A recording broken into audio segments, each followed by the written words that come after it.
They called it the Lazarus Protocol, but no one ever asked why it had to be named after a man who came back from the dead. Maybe because that's exactly what they did to him. Brought him back, not as a man, not even as something human, but as an answer. A message wrapped in steel and wrapped in rage. Jace Renner had been dead for 7 years. Officially, he died during the siege of Tharnax Thumf, one of the first major planetary losses to the Zelos swarm. The report said he went down with his crew, refusing to abandon the command ship even as its hull cracked and folded in like a tin can crushed under the weight of a collapsing sun. He was given posthumous honors. His name was etched on the memorial ring above Earth. His family received a folded flag and a sterile condolence message. But that wasn't what really happened. Jace didn't die. He was taken. The Directorate, Earth's hidden war council, the people who made decisions from the shadows while diplomats smiled for cameras, had already picked him.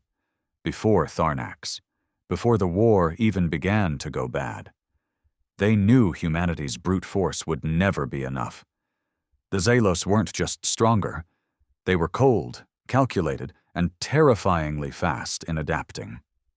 They were hive-minded, which meant they had no fear, no emotion, no weak point. So the Directorate did what humans always did when the odds were stacked against them. They cheated. They poured every forbidden theory, every banned piece of research, every unethical experiment into one idea: Project Revenant. The goal wasn't to build a warship. It was to become one. They picked Jace because he had already lost everything. His wife had died during the first orbital strike on Europa. His son disappeared during the refugee chaos on Mars. Jace had nothing left. And most importantly, he didn't ask questions. He just followed orders. They took his body after the explosion on Tharnax, reconstructed his neural matrix, spliced his memories into the ship's quantum core. Not just as software, but as identity. They didn't give the warship an AI. They gave it him. At first, the transformation didn't take. He was unstable, violent, confused, self-destructive. The ship would scream in his voice. It refused to dock, attacked friendly craft, blacked out for days, and came back with burn marks on its hull no one could explain. The techs called it a failure. The brass wanted to scrap the whole thing. But someone, maybe out of guilt, maybe out of ambition, let it roam. That's when they realized what they had done. The quantum locking made it impervious to traditional weaponry. Its armor phased between dimensions, adapting to each attack before the next one could land. It didn't need a crew. It didn't need power. It moved like thought and struck like wrath. And it remembered everything. Jace was still in there, not whole, not sane, but alive and angry. He didn't follow orders anymore. He chose targets on his own. Entire Zelos fleets vanished without warning, shredded in ambushes they never saw coming. The hive began whispering of a ghost ship that couldn't be scanned, couldn't be tracked, only felt just moments before death. They began to fear. That was never supposed to happen. The Zelos weren't capable of fear, but somehow the quantum-locked human warship, not a fleet, not a battalion, just one man, had broken something in them.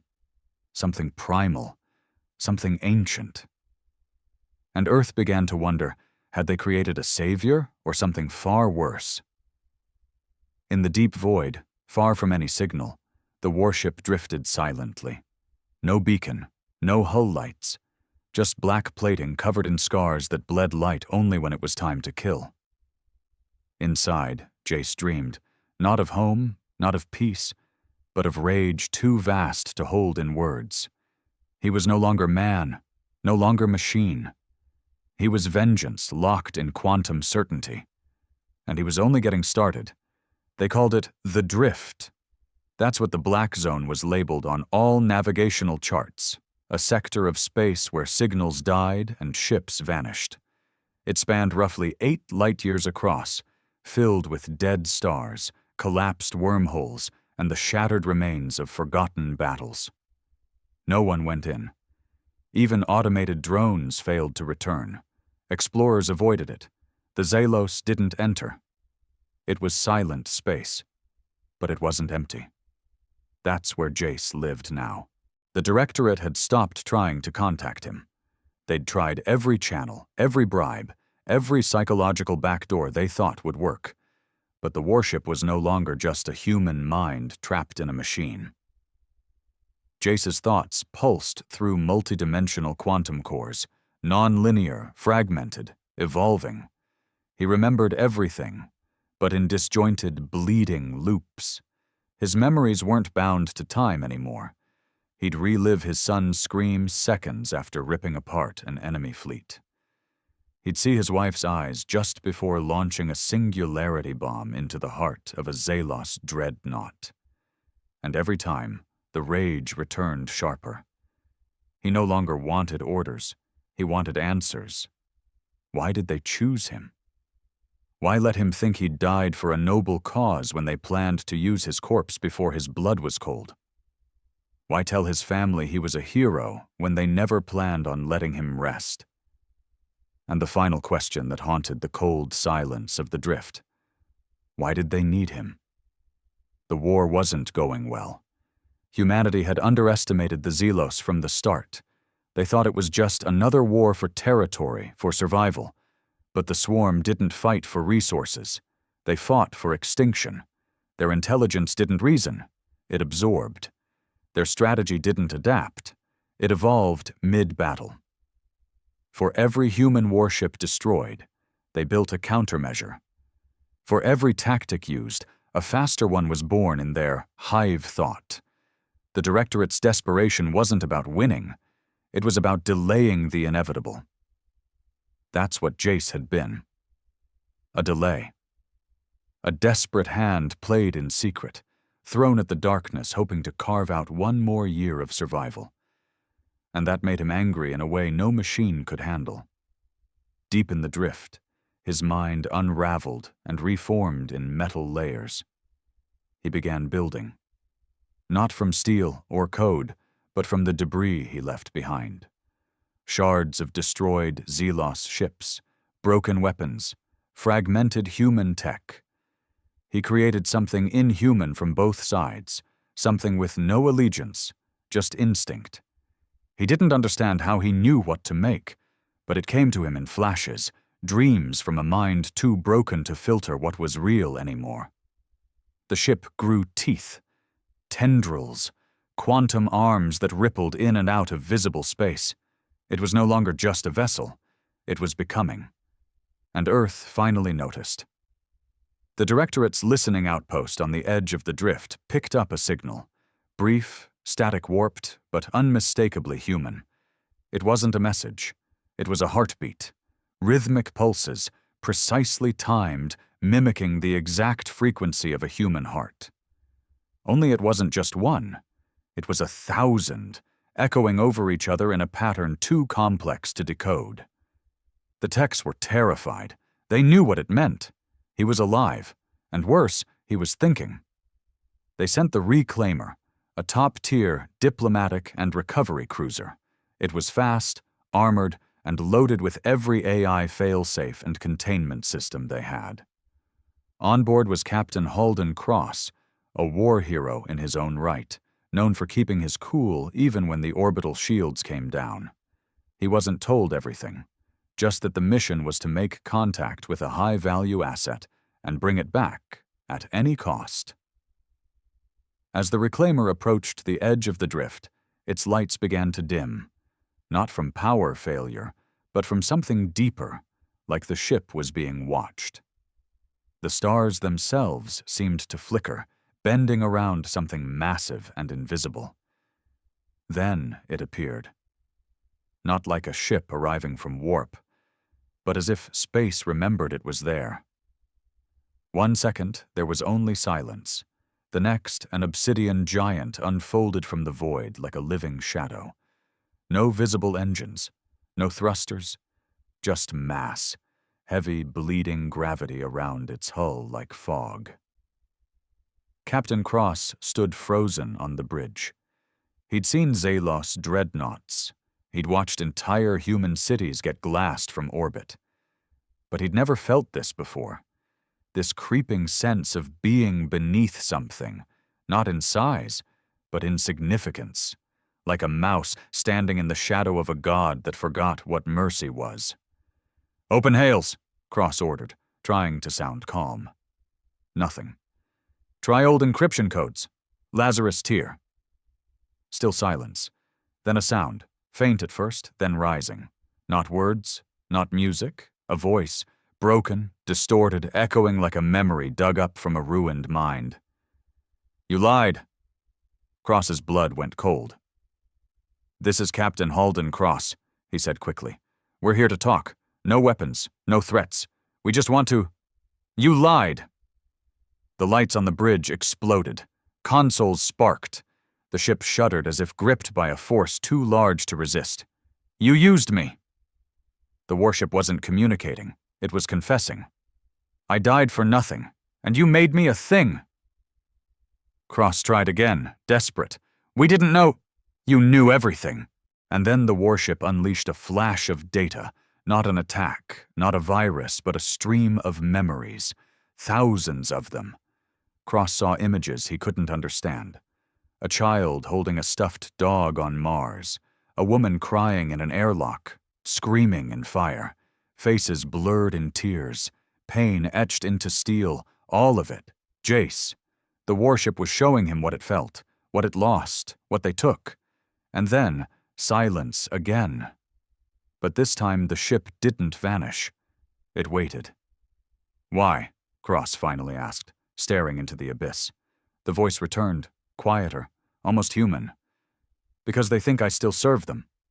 A chill settled over the crew. "Do you?" Cross asked, voice barely above a whisper. "No." The warship slowly began to turn, not away from Earth, but toward it. "I don't serve anyone." And with that, it vanished. No jump, no engine trail, just gone, leaving behind only flickering systems and a crew too shaken to speak. Cross sent the report. The directorate buried it, claimed a malfunction, scrubbed logs. But they knew the truth.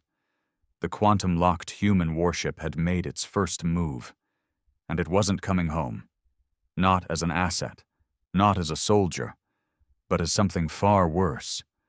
A man who remembered everything, and now wanted revenge. The directorate met in darkness, not by tradition, but necessity. Since the Lazarus entity's emergence from the drift, power systems across the Earth command network had begun to glitch. Not fail. Glitch. Precision systems desynchronized. Clocks ran backwards for seconds at a time. Comms crackled with whispers in dead languages. It wasn't sabotage. It was something worse. Influence. Jace wasn't attacking. He was reaching. Chairman Solis stared at the fractured holomap flickering on the war table.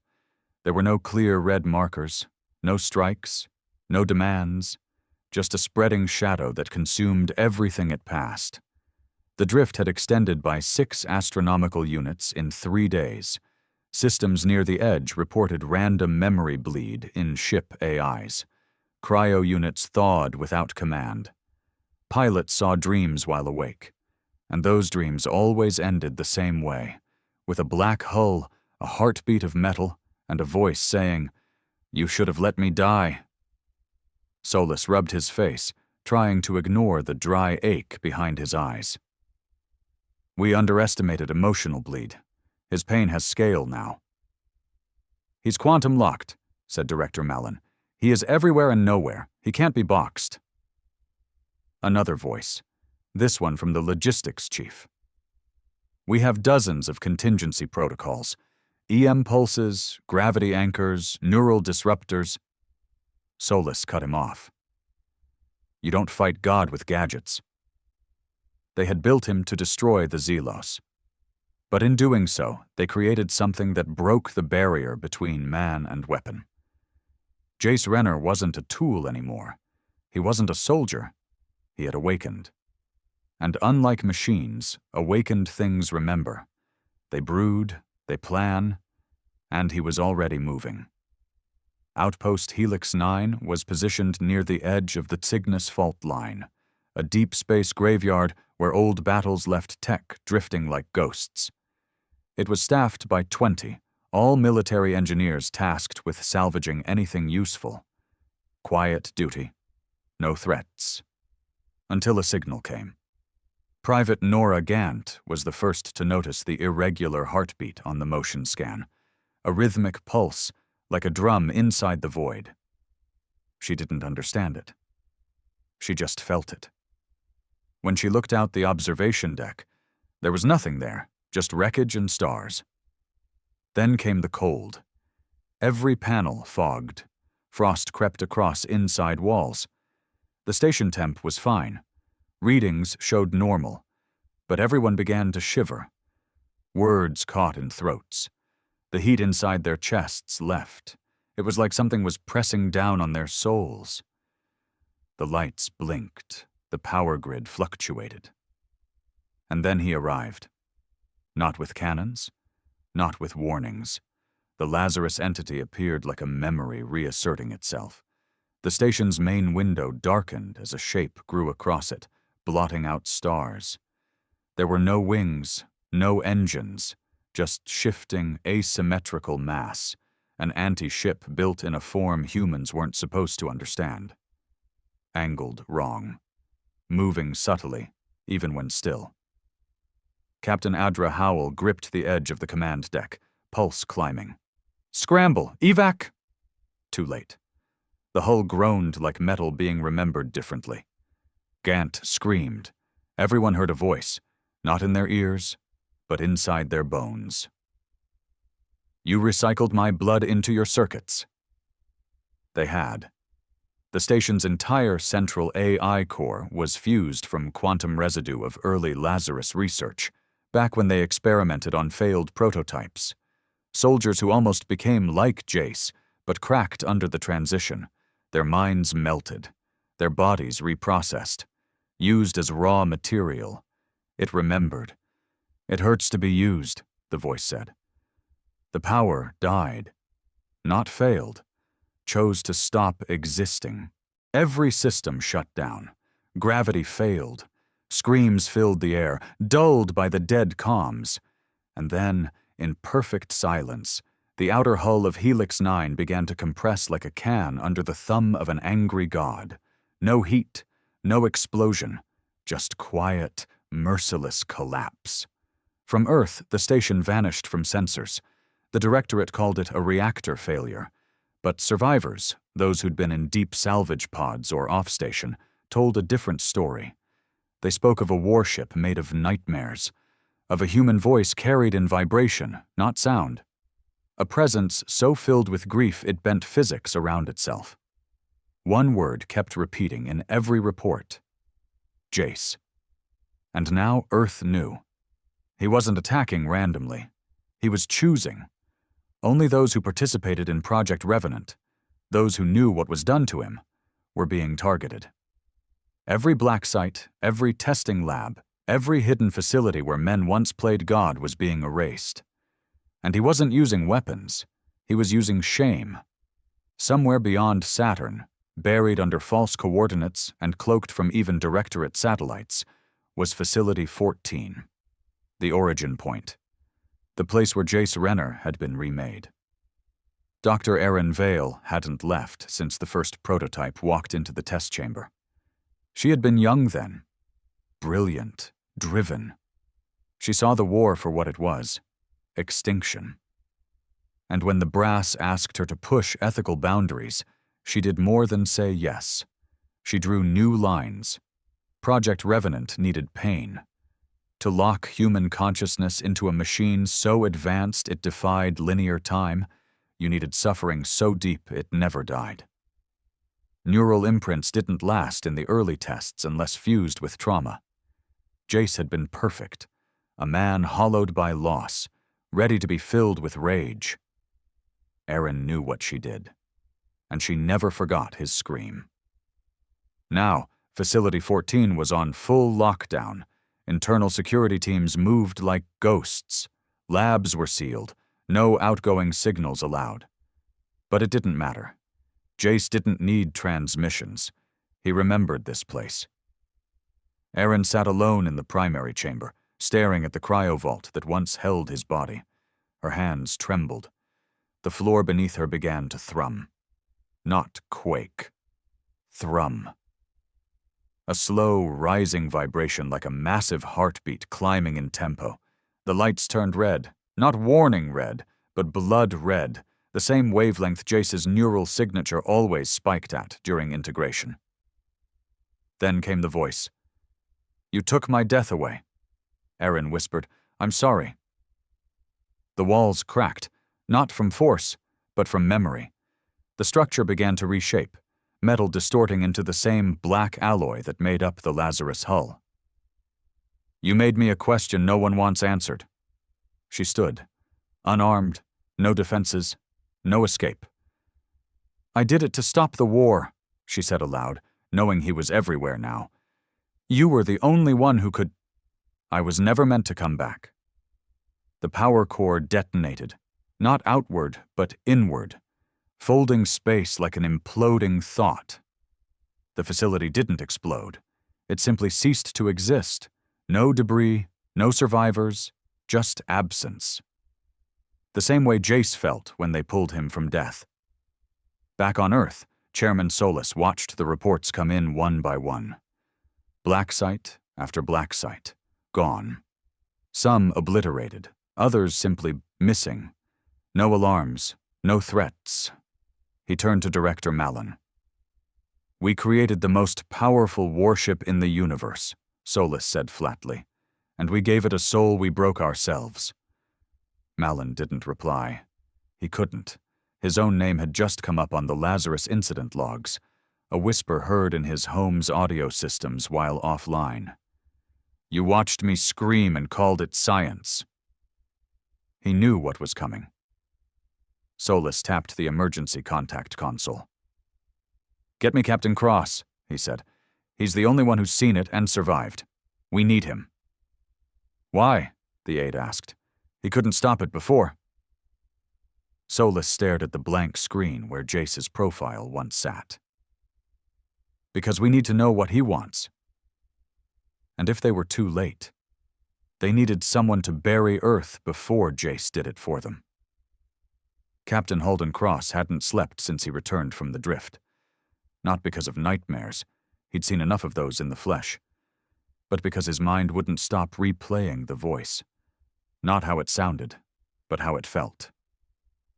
Hearing Jace Renner speak through that monstrosity didn't feel like contact. It felt like judgment.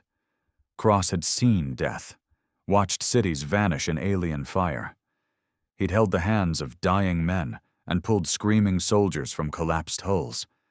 But nothing in war prepared you to be looked at by something that used to be human, something that remembered its own death and didn't forgive it. So when the call came, he almost didn't answer. But he knew they'd come. They always did when things were too ugly for press releases. He met Solus and Malin in the Directorate's deep bunker under Reykjavik. No cameras, no staff. Just old men who'd built the world's last hope out of desperation and were now staring down the ghost they made. Solus didn't waste time. "He's targeting only us." Cross leaned back in the chair, eyes sharp. "Us?" "Everyone tied to Project Revenant. Executives, scientists, officers, even outside contractors. No civilians, not yet." "Not yet," Cross repeated. Malin spoke next. "We think he's working his way toward Earth. Not physically, not in a straight line, but in a pattern, a spiral." Cross frowned. "A spiral?" "Like memory, recurring, closing in?" That made a cold sort of sense. Jace wasn't thinking like a man anymore. He wasn't driven by logic. He was made of loss now, and loss circled inward, always returning to where it began. "You want me to find him," Cross said flatly. Solus nodded. "Number, we want you to talk to him." "And say what? Sorry for turning you into a death god?" Silence. Malin rubbed his temples. He spoke to you. No one else. I was in the wrong place at the right time. Don't confuse survival with a connection. Solus's tone changed. Less desperation, more command. You have 3 options, Captain. Join the diplomatic initiative, go rogue and die alone, or stay here and watch Earth fall. Your choice. Cross stood. I'll do it, but on one condition. Name it. I talked to him alone. No directorate tech. No handlers whispering strategy in my ear. Solus exchanged a look with Malin. Why? Because if he senses even a whiff of your fingerprints on this, he'll atomize me out of spite, and you'll never get another chance. They agreed. Cross left within the hour. The Lazarus entity, or whatever Jace had become, didn't need to be tracked. It let itself be found. Cross's ship, the Ardent Voice, small and unarmed, was built specifically for this mission. Every surface stripped of military code, neural encryption scrubbed clean. Just a human vessel, drifting toward the edge of the Kuiper shelf, waiting to be noticed. And it was. The blackness arrived without motion. The warship folded into view like a second thought made physical. Its hull rippled like oil under skin, ever shifting with lines that didn't obey geometry. Its presence smothered signals. The stars behind it bent slightly. Cross stood in the command dome, no weapons, no guards, just his breath fogging the glass. Then, a sound. It didn't come from the ship's speakers. It came from the air itself, vibrating through the hull, through bone. I remember you. Cross didn't flinch. Jace. A pause, not of hesitation, of consideration. You're different from the others. I didn't lie to you. Number, you just obeyed those who did. Cross nodded. That's fair. Silence again. You still carry your own guilt. It makes you visible. Cross stepped closer to the viewport. I'm not here to stop you. I'm not even sure anyone can. But if you're still somewhere in there, I need to know, what's the end of this? The voice came softer now. You made me forget what peace was. You stripped it from my cells. I remember my wife's face, only as a warning. My son's laughter, only as data. You're killing the ones responsible, Cross said. But there's more. You're not just punishing them. You're erasing them. Because they tried to erase me. A pulse echoed across the ship. Not physical, not destructive, but full of despair. Cross actually staggered. Earth isn't innocent, Jace continued. They applauded my funeral and funded the next experiment. Cross breathed slowly. Then say it. Tell me. Is this a genocide mission? No. Relief touched the edge of Cross's face, until the voice added, It's a reset. What does that mean? I end the systems, the hierarchy, the idea that sacrifice makes monsters acceptable. They called me a weapon. Fine. Let me be one. But I choose where I aim now. And Earth is in your sights. Only the parts that forgot, I bled. Cross stood still for a long moment. Then give me something, he said finally. Anything. A way to tell them we still have a chance to stop this. Something human. The warship pulsed again. And then, a light. It formed mid-air inside Cross's ship. A glowing sphere, not tech, not weapon, a memory fragment. He reached out and touched it. His mind filled with images. A child on Europa, a dog named Fisk, a wife with calloused hands and eyes that laughed when nothing else did. And then, pain. He saw the lab, the restraint chair, the needle, the lies. And Jace, screaming, not in hate but in grief too deep to hold. Then it ended. Cross fell to his knees. What is this? He whispered. Your proof, Jace said. Show them what it cost. Show them what they became when they buried me alive. The warship began to fade again. Will you destroy Earth? I'll let them decide. Decide what, if my death was worth the world they built? And then he was gone. Back on Earth, the Directorate watched as the ardent voice re-entered Earth orbit with no damage, no message, just a single glowing sphere locked inside a memory-safe field. Cross collapsed from neural overload the moment they extracted him. But before he passed out, he muttered one phrase. He's not asking for war. He's asking if we're worth saving. And none of them had an answer. They called it the archive. Not because it was stored like one, not because it followed any kind of order. It was chaos, emotional, raw, painfully human, a cascade of neural echoes, memories, sensory floods from Jace Renner's life, stitched together not in linear time, but in trauma. What he gave Cross wasn't a message. It was confession, and the world wasn't ready for it. The Directorate tried to contain it, tried to suppress the sphere, call it a psychological hazard. But data wants to be seen.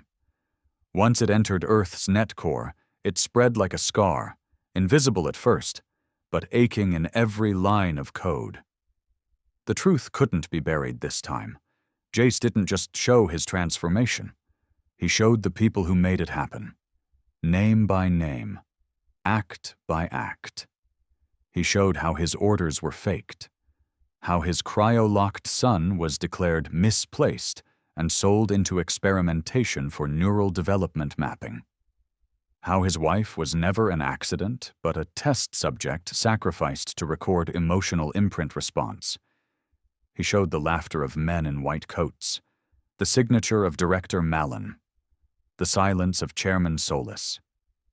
He showed his own death, not as a moment of sacrifice, but a clinical disassembly of a grieving soldier. The planet recoiled. It began slowly, leaks on private servers, fringe newscasts pushing theories that didn't sound like conspiracy anymore. Then came the breach. Someone decrypted the archive live on a global feed. Half the planet watched as Jace screamed in a test chamber, sobbing as the face of his dead son was used to calibrate his pain threshold. And just like that, Earth stopped pretending it didn't know. Riots broke out across Martian colonies. Earthside protests clogged orbital elevators. Old military officials resigned or disappeared. Defense complexes burned in every major continent. Citizens weren't revolting for politics. They were revolting because they saw themselves in him. They saw what their governments had done with their silence, with their fear. They had taken a man and turned him into the devil, praying he'd aim elsewhere. Now the devil had remembered. Inside the core vault, Chairman Solis stood alone. The Directorate was dead, not assassinated, but dismantled. Malin had been found in his private shuttle, veins crystallized from neural overload. Others simply vanished. Some left final messages, too broken to face what was coming. Only Solis remained. He watched the night skies above Earth flicker, knowing that every satellite now reported strange distortions in the upper stratosphere. Not ships, not attacks, just pressure, like space itself was holding its breath. He turned to the holopad. "Record this," he muttered, voice cracked.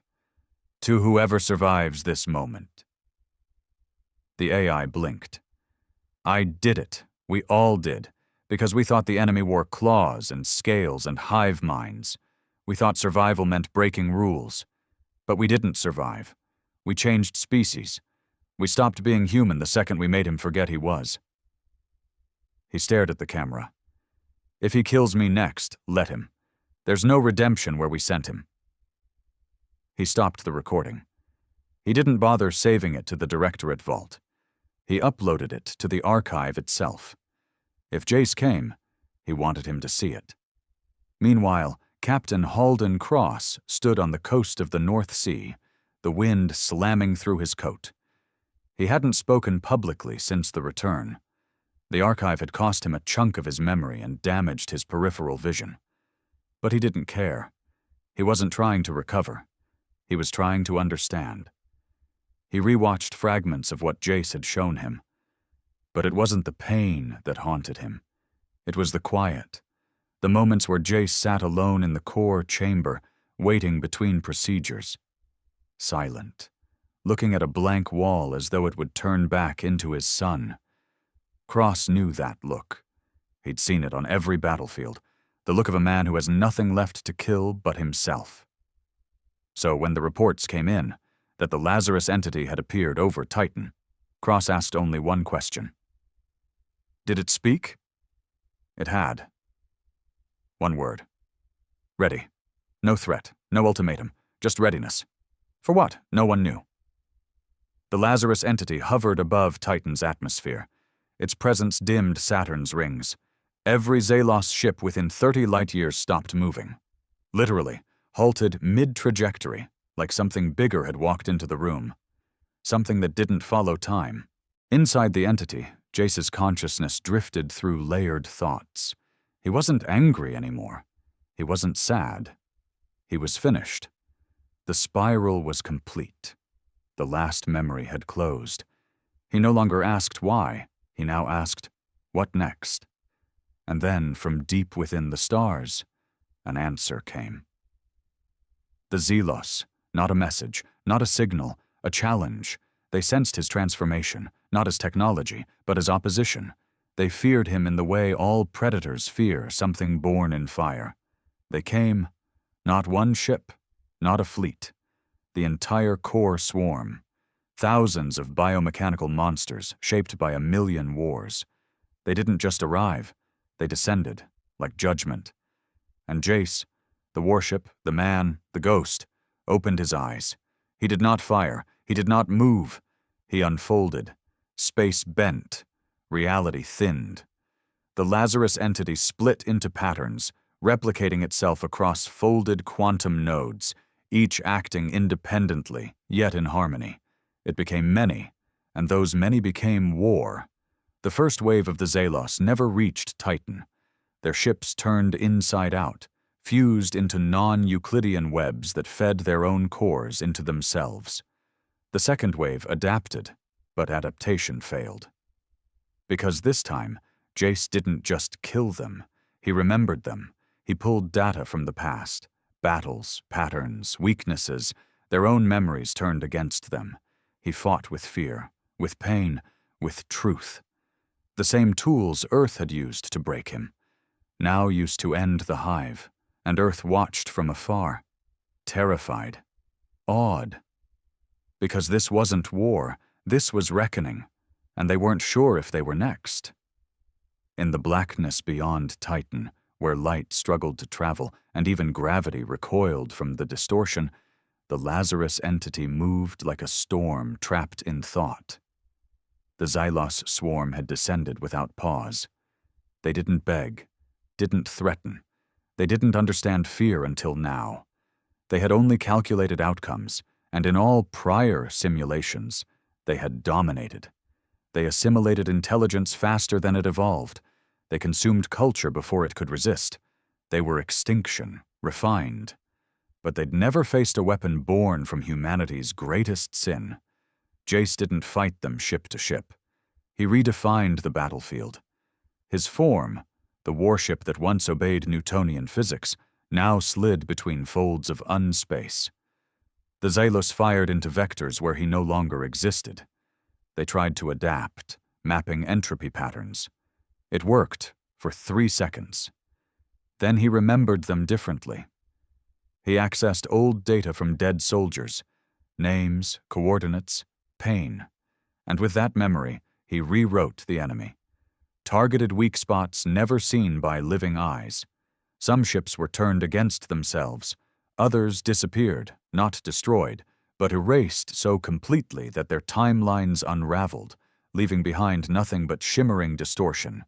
In Earth's skies, scientists watched their instruments spiral out of sanity. Mass fluctuations, space displacement, time inversion rippling backward for fractions of seconds. "Is he tearing space-time?" one tech whispered. "No," answered another. "He's commanding it." Inside the Lazarus entity, Jace's consciousness burned brighter. He didn't feel anger, didn't feel triumph. He felt absolute clarity. This wasn't revenge anymore. This was the end of a cycle. He reached into the core swarm's hive mind, the neural fog that bound their consciousness, and injected memory. Not data. Memory. Human screams, dying children, the sound of orbital glass cracking before atmospheric collapse. He made them feel what they had never evolved to understand. Emotion. It shattered them. Ships spasmed in panic. Formations broke. Drones fled, a behavior thought impossible. The central swarm brain cracked, not from impact, but confusion. They couldn't process sorrow, couldn't navigate shame. In trying to map him, they absorbed a man who had nothing left to lose, and that made him invincible. The last of them, a megaship the size of a moon, began to charge a self-annihilation sequence, hoping to take him with it. But Jace simply stared, and the warship spoke. "You taught them to forget pain." The megaship began to hum. "I taught them to remember it." And with that, he folded space around the core ship, locking it in a loop of dying. It exploded, reformed, exploded again. Each time its data tried to escape, each time it died a different death, a prison of vengeance with no doors. Then it, too, was gone. And in the silence that followed, the stars began to reappear. The Xelos swarm, the existential threat that had driven humanity into madness and shadow, was gone. Not defeated, erased. Earth should have celebrated. But it didn't, because the man who had saved them hadn't returned to orbit waving a flag. He was still out there. And the Lazarus entity had grown. Sensors now registered it not as one object, but a constellation. Dozens of interlinked nodes drifting across multiple sectors, not splitting, not multiplying, just existing in parallel. As if Jace was no longer bound by a single reality. He'd become a network of himself. Some saw this as evolution, others saw it as invasion. Humanity began to fracture. On Mars, half the government declared him a liberator. Murals of his warship now towered over broken walls, painted in black with a single word: remember. They taught children about Earth's betrayal, about Jace the victim, Jace the avenger, Jace the only one who cared enough to burn it down. On Earth, it was different. Panic set in. Cities emptied. Billionaires fled to deep cryo vaults. Religion flared, mutated. Some saw him as the final angel of wrath. Others as the devil made steel. Protests became riots. Riots became massacres. Entire districts burned in debates over whether to worship the Lazarus entity or destroy it. The Directorate's remnants tried one last act of control. They offered peace. They sent a signal, not encrypted, not hidden. It said, "You saved us. Tell us what you want." They waited. For days, silence. Then the answer came. In light. It wasn't a message. It was a vision transmitted directly to the minds of every human in the system. They saw Earth, burned, then healed. They saw Mars, free, then overpopulated, crushed by its own pride. They saw the Directorate, begging, then drowned in oceans of black alloy. They saw children building peace, then governments weaponizing it. They saw every possible future. And in each one, Jace watched. Not as God, not as ruler, as witness. The voice followed. "You don't need a warship anymore. You need a mirror." And then, silence. No attacks, no demands, just silence, as if the Lazarus entity had become what Earth feared most. A ghost with no agenda, a shadow without a leash, a memory that would never die. Captain Halden Cross sat in his hospital bed, recovering from the archive overload, watching reruns of the vision loop through public streams. He didn't cry. He didn't curse. He just whispered, "You never wanted revenge, did you?" Beside him, a nurse paused. "What?" Cross looked at her. "You wanted them to see themselves the way you saw them, the day they took your name and replaced it with a serial number." He smiled. Bitter. Hollow. "I hope it's enough, Jace." Then the sky outside darkened. Not from storm, not from eclipse, but from presence. He didn't panic. He just stared up and wondered if this was the end, or the beginning of a new kind of war, not of weapons, but of truth. They called it the Phantom Orbit. A massive celestial anomaly had formed just outside Earth's magnetosphere, a low-light gravitational shift that didn't pull objects but repelled awareness. Any drone that entered stopped sending data, not because it was destroyed, but because it forgot what it was. The Lazarus entity had returned. Not in full scale, not with weapons drawn, just a fragment orbiting Earth like a moon of judgment. But even a fragment carried the weight of him. The humans called it a standoff, but it wasn't. Jace wasn't waiting. He was listening. Cross had seen it before, after long campaigns, when soldiers sat in ruins and said nothing. That wasn't indecision. That was post-war clarity. The moment you realized you'd killed everything in your way, and what remained was yourself. But the world didn't understand silence. It feared it. In the new Earth Unified Assembly, a makeshift government thrown together after the Directorate collapsed, tempers boiled. Every leader now had two options: spin the Lazarus presence as a threat or exploit it as a political tool. Some argued for immediate retaliation. Missiles, EMP bombardment, nano-sabotage. It didn't matter that none of those things would work. What mattered was that people were afraid, and fear demanded spectacle. Cross was brought in as a strategic observer, a polite title for a man who had seen the monster and wasn't dead yet. He watched from the corner of the command chamber as General Kethen paced like a wolf denied a kill. "I'm not saying we launch," Kethen growled. "I'm saying we prepare for when he does." Cross finally spoke. "He won't." Heads turned. Kethen sneered. "You read minds now, Captain?" "No," Cross said, his voice calm but firm. "I read men. Jace has no more battles left." "Oh?" Kethen laughed. "So that wasn't a 1,000-ship massacre over Titan. He hugged them to death, did he?" Cross didn't blink. "He destroyed the Xalos because they were a threat to everyone. You're just afraid he'll make you look in the mirror." The room tensed. Cross stepped forward, facing the projections of Earth's orbit. The Lazarus fragment was there, pulsing faintly like a heartbeat. "He came back after the war, after the blood, not for revenge, not to rule. He came to see if we were worth keeping." "And what if we're not?" Kethen snapped. Cross looked at him, unflinching. "Then he'll let us destroy ourselves, slowly, patiently, just like you're doing right now. Above them, in the orbit where gods might whisper, the Lazarus fragment pulsed once more. Inside it, Jace floated in his memory cage, not restrained, not imprisoned, but held in a space that resembled nothing and everything. Here, thoughts weren't linear. Time looped. He relived his wife's laughter in the same breath he watched his son's skin peel under cryo-failure.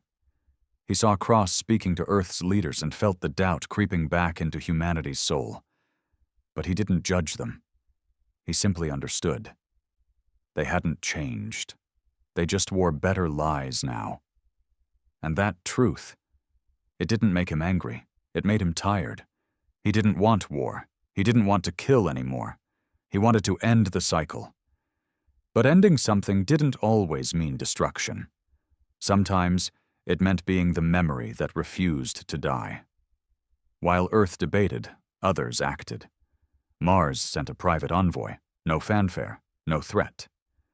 A single ship carrying a woman named Kira Lannis, a scientist and former child of the Europa Exodus, one of the few who had survived the freezing blockades. She wasn't a politician. She wasn't a soldier. She was a survivor. And she remembered the original broadcasts. She remembered the scream in Jace's voice when he was called an acceptable loss. So when her ship approached the orbit anomaly and her systems began to fail, she didn't turn back. She spoke, softly, directly. "I don't want to beg you. I don't want to lie to you. I just want to know if the man they killed still wants anything left alive." There was no reply. For 10 minutes, nothing. Then her screen flickered. A single image appeared, a child's drawing.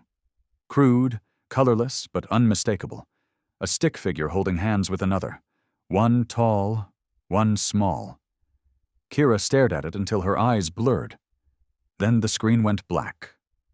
Message received. Cross watched the footage later that night, when the assembly had recessed and the shouting had paused long enough for silence to crawl back in. He saw the drawing. Recognized the hand. Jace's son had made that. It was stored in his service file, back before the war, when family meant something more than collateral. He remembered Jace showing it once in the barracks, half embarrassed, half proud.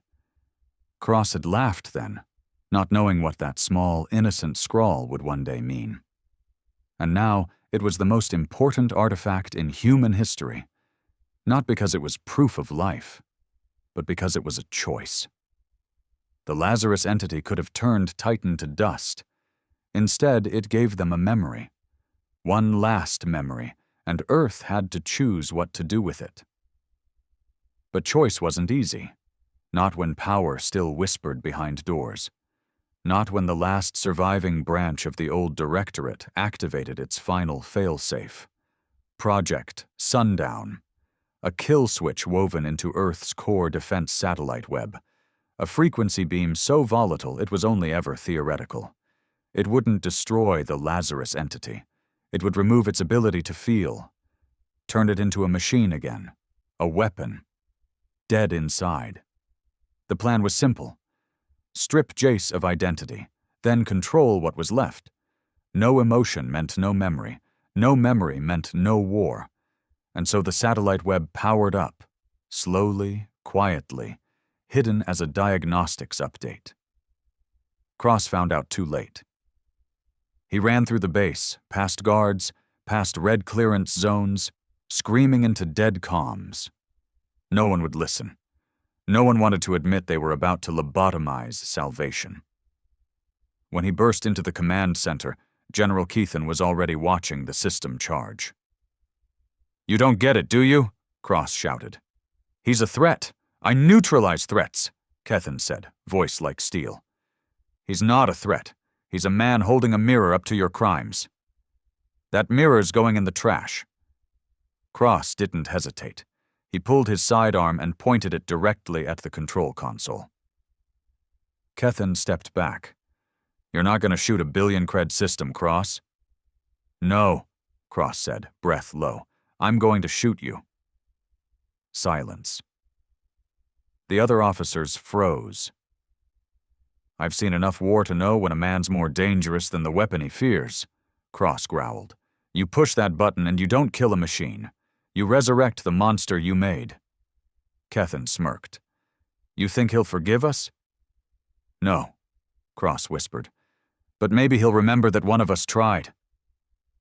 A new voice entered, software female, Kira Lannis, broadcasting from her ship in orbit. "I think he already does." And somewhere in orbit, the Lazarus fragment pulsed once more. Brighter, not angry, just aware. The satellite web shut down, not by command, but by override. Every control link severed, every weapon locked in standby, because Jace had let them try. And then, kindly, had reminded them who he was. Not a god, not a ghost, just a man, watching, waiting, and still hoping. The Lazarus entity hovered in Earth's shadow. It did not move. It did not speak. It simply was, an impossible thing forged from grief, memory and human arrogance. Its orbit bent physics. Lights flickered below it. Tides shifted more than they should have. Space around it pulsed faintly, a heartbeat that didn't belong to any biological form anymore. And inside that void of metal, quantum-laced bone, and silence, Jace Renner waited. He was more echo than man, more awareness than soul, but some part of him, some quiet ember, still burned with humanity. He watched Earth not like a predator watches prey. He watched it like a man stares at his childhood home long after the fire has gone out, a place full of ghosts. Cross stood alone on the observatory deck of Orbital Station Vesta Prime, Earth's closest high-atmo outpost. He'd sent the others away. No advisors, no soldiers, just him, the consul, and the direct uplink to the Lazarus entity. The war was over. The world knew it. But that didn't mean peace had arrived, because peace isn't what follows war. Peace is a choice. And Earth hadn't made that choice yet. Cross reached out and activated the uplink. There was no response, just the familiar distortion, a subtle wrongness that hummed in the bones and made your thoughts stutter if you stared too long. "I know you're listening," he said. The void pulsed. "I know you're still you." A pause. Then, as always, the voice. Software hollow. Not mechanical, but deeper than human, like sorrow shaped into words. "You saved them from themselves." "No," Cross said quietly. "You did that. They would have destroyed me again, not because I was dangerous, because I reminded them of what they did." Cross nodded. "They fear the truth. Always have." Another silence, and then Jace asked, "Why did you come back?" Cross didn't hesitate. "Because I need you to understand something. We didn't deserve to be saved, not by you, not after what we did." "I know. But you did it anyway. I didn't do it for them." "I know that too." Jace didn't speak again, so Cross stepped closer to the consul. "They're going to remember you wrong," he said. "They'll call you a god, a monster, a myth, maybe even a warning. They always rewrite what scares them. But I won't." The air tightened, like gravity coiling in place. "I'll tell them the truth," Cross said. "You weren't built, you weren't forged, you were betrayed, and you survived it. You're not afraid of me." "I was," Cross admitted. "I still am. But fear's not the same as hate." And then, something changed. Not outside. Inside. The warship flickered, a glitch or a memory returning to its place. The outline of a man appeared inside the fragment, not detailed, not clear, just a silhouette, hunched and heavy. The shape of a man who had once bled, and still remembered what it cost him. On Earth, the assembly met under emergency session. The final choice had come. A vote, not on weapons, not on war, on what to do next. One option: launch the final kill order, reactivate Sundown, strip the entity of consciousness and force it into orbital shutdown, a lifeless monument, a message that Earth still controlled its legacy. The other option: establish permanent disengagement. No more weapons, no more uplinks, no more control, just let it go. The debate raged for 10 hours, screaming, pleading, threats of mutiny, promises of salvation. And then, in a quiet moment before the vote was cast, Kira Lannis stood before the floor. She said nothing at first, just played a recording. It was Jace's son, from the archive, a simple message. "Hi, Daddy. I drew you something." The drawing appeared on every screen again. The stick figure, the hand. Silence fell. Some cried, some looked away, but they felt it. And when the vote was cast, it passed, by one vote, to let him go. In orbit, Cross received the confirmation. He didn't smile. He just breathed, the first breath he hadn't realized he'd been holding since Titan. He looked up. They let you go? No reply. Jace? Still nothing. Then a faint whisper. Thank you. And the Lazarus entity shifted, not away, not into hyperspace, but upward, outward, like a seed rising on cosmic wind. It didn't vanish. It ascended into higher orbit, beyond Earth's systems, beyond reach, beyond fear, not as an exile, but as a reminder, a myth that refused to stay in books, a ghost that had lived long enough to become a man again. Years passed. Earth rebuilt, slower, softer, with more caution. The Directorate never returned. Mars became independent. Humanity spread, but differently now. No more conquering, just coexisting. And in every colony, one law remained. No Lazarus weapons. No memory warfare. No revivals of Project Revenant. Not out of fear, out of respect. Cross lived long enough to write the history. Not the official version, the real one. He called it The Man Who Outlived War. And he ended it with one line. He didn't forgive us. He didn't punish us. He remembered us. And sometimes that's worse. Somewhere, deep beyond the known systems, the Lazarus entity drifts, not asleep, not waiting, just being. A warship with no master, a man with no grave, and a memory no one can kill, because he wasn't a machine, he wasn't a miracle. He was Jace Renner, the last soldier and the first ghost, who finally chose peace. Not for them, for himself.